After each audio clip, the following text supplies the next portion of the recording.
በአሜሪካና በቬኔዙዌላ መካከል ያለው ውጥረት ቀን ከቀን እየጨመረ ነው። የፕሬዝዳንት ዶናልድ ትራምፕ አስተዳደርም የኒኮላስ ማዱሮን መንግስት አጥር እየነቀነቀ ነው። ካለፈው ወር ነሐሴ ጀምሮ የአሜሪካ የጦር መርከቦች ወደ ላቲን አሜሪካዋ ቬኔዙዌላ አቅራቢያ እንዲያመሩ ያደረገው የትራምፕ አስተዳደር አሁን ደግሞ አለኝ የሚለውንና በዓለምም ግዙፍ የሆነውን የጦር መርከብ ወደ ካሪቢያን እንዲዘዋወር ትዕዛዝ መስጠቱ ውጥረቱን የበለጠ አባብሶታል።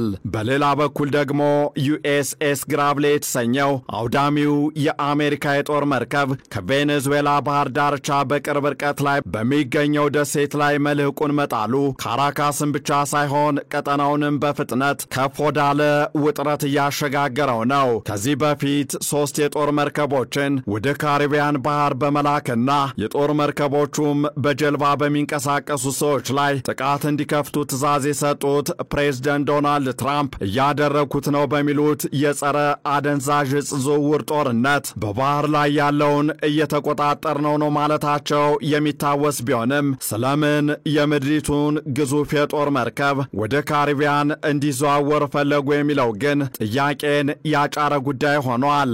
ዩኤስኤስ ግራቭሌ ዲስትሮየር የተሰኘው ዘመናዊ የጦር መርከብ ከቬኔዙዌላ በጣት በሚቆጠሩ ኪሎሜትሮች ርቀት እንዲከትም መደረጉም እንዲሁ።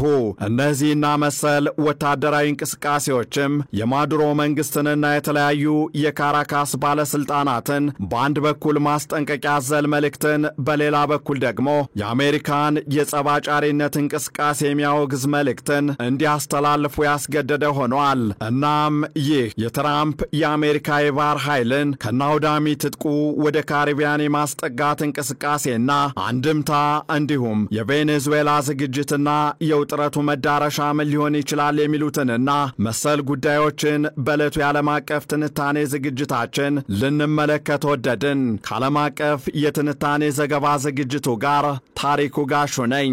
ከወዲያ የአሜሪካው ፕሬዝዳንት ዶናልድ ትራምፕ እስካሁን ድረስ 7 ጦርነቶችን በማስቆም የሰዎችን ሕይወት ታድጊያለሁ፣ እየታደግኩም ነው፣ አሁን የቀረኝ 8ኛውን ጦርነት ማለትም የሩሲያ ዩክሬን ጦርነትን ማስቆም ብቻ ነው እያሉ እሁድ ዕለት በማሌዥያ ተገኝተው እየተናገሩ ነበር። ከወዲህ ደግሞ እርሳቸው ይህንን በሚሉበት ቅጽበት ወደ ካሪቢያን እንዲንቀሳቀስ ትዕዛዝ የሰጡት ዩኤስኤስ ግራቭሌ የተሰኘው ደምሳሽ ጦር መርከብ ከቬኔዙዌላ የባህር ዳርቻ ከ7 ኪሎ ሜትር የማይበልጥ ርቀት ባላቸው መንትዮቹ የትሬንዳድና ቶባጎ ደሴቶች ጠረፍ ላይ መድረሱ ተዘግቧል። ይህ የጦር መርከብ በዋናነት ክሩዝ ሚሳኤሎችን እስከ አፍንጫው የታጠቀ የአሜሪካ ባህር ኃይል ከሚመካባቸው ወታደራዊ መሠረተ ልማቶችም በቀዳሚነት የሚጠቀስ ሆኖ ይገኛል። ይህ አይነቱ የጦር መርከብ ከዚህ በፊት 3 ተጨማሪ የጦር መርከቦች ካለፈው ኦገስት 2025 ጀምሮ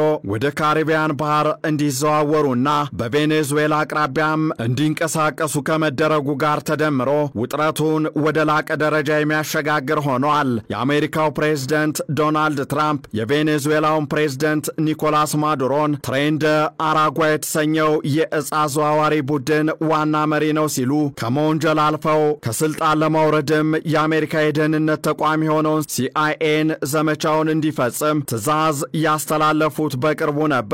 ከዚህ በተጨማሪም ካለፈው ወር ጀምሮ የዓለም አቀፉ የውሃ ክልል አካል በሆነውና በቬኔዙዌላ የባህር ክልል አቅራቢያ ያሰፈሩት 8 ጦር መርከብና ከ10,000 በላይ የሚሆን የባህር ኃይል ሰራዊት በጀልባ ቀዛፊዎች ላይ እርምጃ እንዲወስድ በማዘዛቸው እስካሁን በተፈጸመ 10 ጥቃት 43 ሰዎች ተገድለዋል ተብሏል። የቬኔዙዌላውን ፕሬዝዳንት ኒኮላስ ማዱሮን ትሬንደ አራጓ የተሰኘ የዕፅ አዘዋዋሪ ቡድን ኃላፊ አድርገው የወነጀሉት ትራምፕ ደግሞም በካሪቢያን ባህር ላይ ሲንቀሳቀሱ የተገኙት ሁሉ ዕፅ አዘዋዋሪ ናቸውና በሏቸው ሲሉ የወነጀሏቸው ጀልበኞች ላይ ፍረጃቸውን የሚያረጋግጥ አንድ መረጃና ማስረጃ ለማቅረባቸው ጉዳዩን ውስብስብ ያደርገዋል። እንዲያም ሆኖ ፕሬዝዳንት ዶናልድ ትራምፕ አሁንም ጉዳዩን ከማርገብ ይልቅ የበለጠ እያጠናከሩትና እያወሳሰቡት ይመስላል። በተለይም 300 ሜትር ያክል ርዝመት እንዳለው የሚነገርለትንና አሜሪካም ልዕለ ኃያልነቷን ከምታሳይባቸው ወታደራዊ መሠረተ ልማቶቿ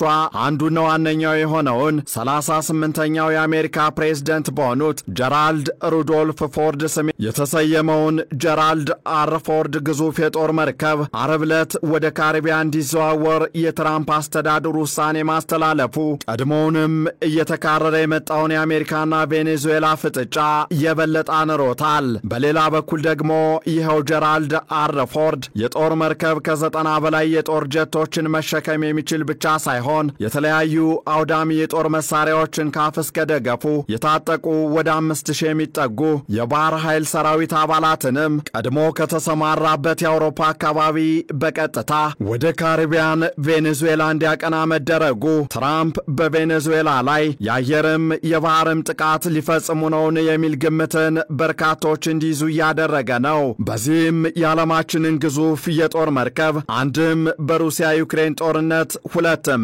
በመካከለኛው ምስራቅ ሰላም መደፍረስ ከሚታመሰው ቀጠና በመውጣት ወደ ካሪቢያን ባህር ጉዞ መጀመሩ ትራምፕ በቬኔዙዌላ ላይ ጥቃት በመሰንዘር አዲስ ጦርነትን ሊያዋልዱ ነውን የሚል ጥያቄን ማንሳት ስህተት ሊሆን አይችልም። ለምን ቢባል ደግሞ ትራምፕ የሩሲያና ዩክሬን ጦርነት በመላው አውሮፓ ላይ ጥላውን ባጠላበት በዚህ ወቅት ለኔቶ ድጋፍ ይሰጥ የነበረውን ግዙፍ የጦር መርከብ በካሪቢያን ቀጠና የባሰና የከፋ ጉዳይ ካልኖረ በስተቀር እንዲህ አይነት ውሳኔ ይወስናሉ ተብሎ የማይታሰብ በመሆኑ ነው። የትራምፕ ምክንያት ምንም ይሁን ምን ግዙፍ የተራራ አካል እንጂ በሰው እጅ የተሰራና በባህር ላይ የተንሳፈፈ መርከብ የማይመስለው ዩኤስኤስ ጀራልድ አር ፎርድ የጦር መርከብ ከ75 ዘመናዊ የጦር ጀቶቹ ሙሉ ትጥቁና የሰው ኃይሉ ጋር ወደ ካሪቢያን እየገሰገሰ ሲሆን ከቬኔዙዌላ አፍንጫ ስር መልህቁን ለመጣልም የአንድ ሳምንት የባህር ላይ ጉዞን ብቻ ይወስድበታል ተብሏል። ይህም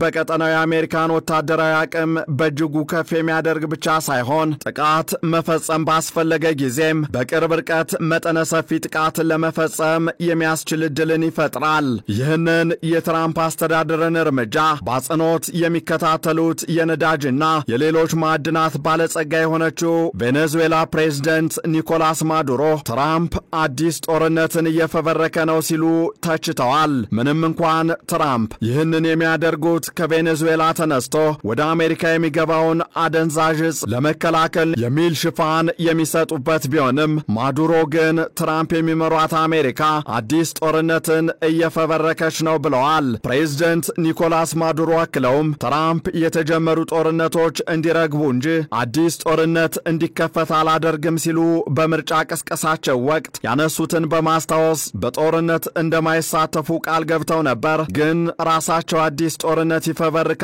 ሲሉ ወርፈዋል። ከዚህ አልፎም ማዱሮ አሜሪካ ዘላለማዊ ጦርነትን እየፈለገች ነው፣ ይህ የአሜሪካ ጸባጫሪ ድርጊትም የካሪቢያንን ሀገራት ወዳልተፈለገ አለመረጋጋት የሚወስድ ነው ሲሉ አስጠንቅቀዋል። በሌላ በኩል ደግሞ የቬኔዙዌላው ጠቅላይ አቃቢ ሕግ ታሪክ ዊሊያምስ አብ ትራምፕ ፕሬዝደንት ኒኮላስ ማዱሮን ከስልጣን ማስወገድ ይፈልጋሉ ሲሉ በመግለጽ ሀገራቸው ቬኔዙዌላ ያላትን ከፍተኛ የነዳጅ የወርቅና የመዳብ ሀብት ለመቆጣጠር ፕሬዝደንት ትራምፕ ይመኛሉ ሲሉ ክፉኛ ተችተዋል። በእርግጥ ፕሬዝደንት ዶናልድ ትራምፕ ቬኔዙዌላ ላይ ቀጥተኛ ጥቃት ሊከፍቱ ይችላሉ ነው የሚለው ጉዳይ አሁንም ምላሽ የሚሻ ሆኖ እንደቀጠለ ነው። ወታደራዊ ጉዳዮችን የሚተነትኑ ተንታኞች በአመዛኙ የሚሰጡት ምላሽ ደግሞ ፕሬዝደንት ዶናልድ ትራምፕ በቬኔዙዌላ የመንግስት ለውጥ እንዲደረግ ቀጥተኛ ጥቃቶችን ከመሰንዘር ይልቅ ከፍተኛ ወታደራዊ ኃይልን በአካባቢው በማሰማራትና